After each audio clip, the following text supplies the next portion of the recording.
ஹாய்மா, எல்லாருக்கும் வணக்கம்மா. எல்லோரும் எப்படி இருக்கீங்க? எல்லோரும் நல்லா இருப்பீங்கன்னு நினைக்கிறேன். இன்றைக்கி நம்ம ஒரு புல்கா ரெடி பண்ணலாம்மா. ஒரு கப் மாவு எடுத்திருக்கேன், கோதுமை மாவு. அதில் கொஞ்சோண்டு சால்ட்டு போட்டிருக்கேன். இந்த புல்கா ரொம்பவே சாஃப்டாக நல்லாயிருக்கும். எண்ணெய் இல்லாமல் நம்ம இது ரெடி பண்ணுறதுமா. எண்ணெய் இல்லாமல் ரெடி பண்ணலாமா. சூப்பராக இருக்கும். ரொம்பவே சாஃப்டாக நல்லா டேஸ்டியாக இருக்கும். இப்போ பாருங்கள், நம்ம உப்பு போட்டுட்டு ஃபஸ்ட்டு கலந்து விட்டுக்கிட்டோம். ஒரு ஸ்பூன் எடுத்துக்கிட்டு தண்ணி கொஞ்சம் வெதுன்னு தண்ணி நீங்கள் சூடு பண்ணி வச்சுருக்கோங்க. பக்கத்தில் வச்சுக்கிட்டு கொஞ்சம் கொஞ்சமாக கொஞ்சம் சுடு தண்ணி ஊற்றி நம்ம கிளறினோன்னா தான் கொஞ்சம் நல்லாவே நமக்கு நல்லா சாஃப்டாக வருமா புல்கா. ஏன்னா நம்ம வேறு எண்ணெய் எதுவுமே நம்ம போட மாட்டோம். வெறும் மாவு, உப்பு, இதுதான் தண்ணி தான். அதனால் கொஞ்சம் கொஞ்சமாக தண்ணி ஊற்றி, இது சுடு தண்ணிமா.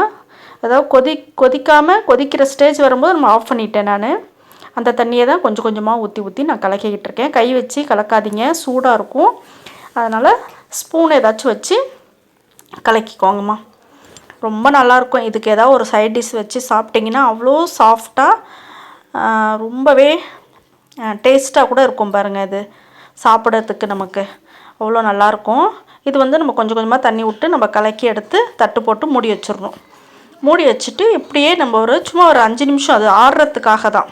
ஏன்னா சுடு தண்ணி ஊற்றிருக்கிறதுனால அது ஆறுறதுக்காக ஒரு 5 நிமிஷம் விட்டுட்டிங்கன்னா அந்த இது ஆறிடும். உங்களுக்கு சூடு ஆறுனதுக்கப்புறமா கையை வச்சு நம்ம நல்லா பிசைஞ்சு நல்லாவே உருட்டி கொண்டு வந்துடலாமா. உங்களுக்கு இந்த ஸ்டேஜில் தண்ணி பத்தலைன்னா பக்கத்தில் கிண்ணத்தில் தண்ணி வச்சுக்கோங்க. அதை தொட்டு நீங்கள் ஊற்றாமல் தொட்டு நீங்கள் பிசைஞ்சிங்கன்னா நமக்கு கரெக்டாகிடும். இப்போ எனக்கு தண்ணி கரெக்டாக இருந்துச்சு. அதனால் நான் மாவை அப்படியே திரட்டி திருப்பியும் ஒரு 15 நிமிஷம் மூடி வச்சுட்டேம்மா.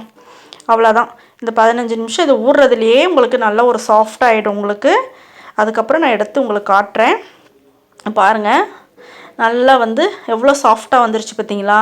இது நல்லா அடித்து நல்லா பிசைஞ்சு கொஞ்சம் நேரம் ஒரு 5 நிமிஷம் கொஞ்சம் நேரம் பிசைஞ்சி விடணுமா. நல்லா இந்த மாதிரி அடித்து விட்டு பிசைஞ்சு விட்டோனாலே போதும், நமக்கு சாஃப்டான புல்கா ரெடி ஆகிடும்மா. இந்த மாதிரி பண்ணிவிட்டு நம்ம உருட்டிட்டு, நான் சும்மா ஒரு ஆளுக்குன்றதுனால சும்மா கம்மியாக தாம்மா போட்டிருக்கேன். இந்த மாதிரி உருட்டிட்டு நம்ம இப்படி தட்டணும்னு வச்சுக்கோங்களேம்மா, நல்லா ஒரு வெடிப்பு இல்லாமல் வரும், உருண்டை வரணும். சரி, அப்போ தான் நமக்கு அது கரெக்டான இது. சைட்லலாம் இந்த வெடிச்சு இருக்கும் பார்த்திங்களா, அந்த மாதிரி வெடித்து வந்தோன்னா நமக்கு சரியான பதம் இல்லைன்னு அர்த்தம். இன்னும் கொஞ்சம் நேரம் பிசையணும். இப்போ எனக்கு நல்லாவே உங்களுக்கு சூப்பராக வந்துருச்சு.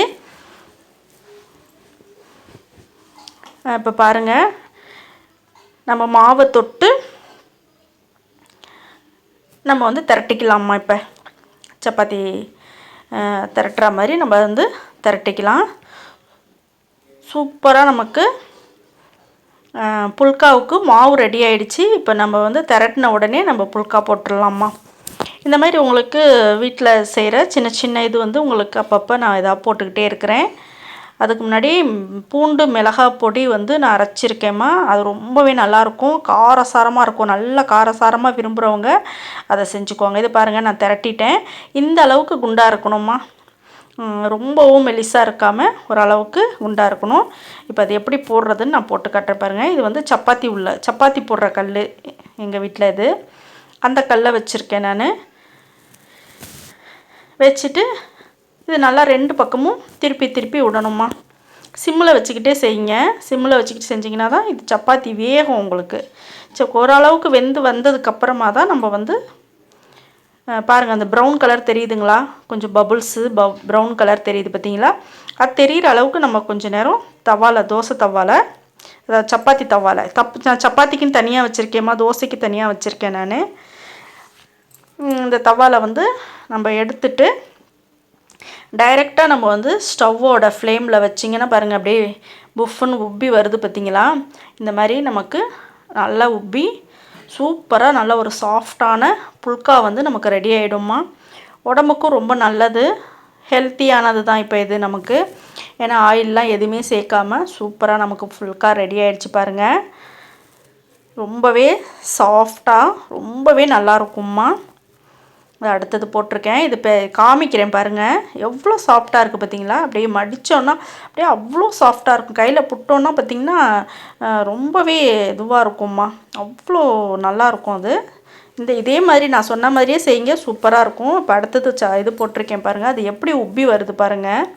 தவாலையே அவ்வளோ நல்லா உப்பி வருது. இது ஒன்று ஒண்டி சப்பாத்தி மாதிரி அப்படியே போட்டுட்டேம்மா.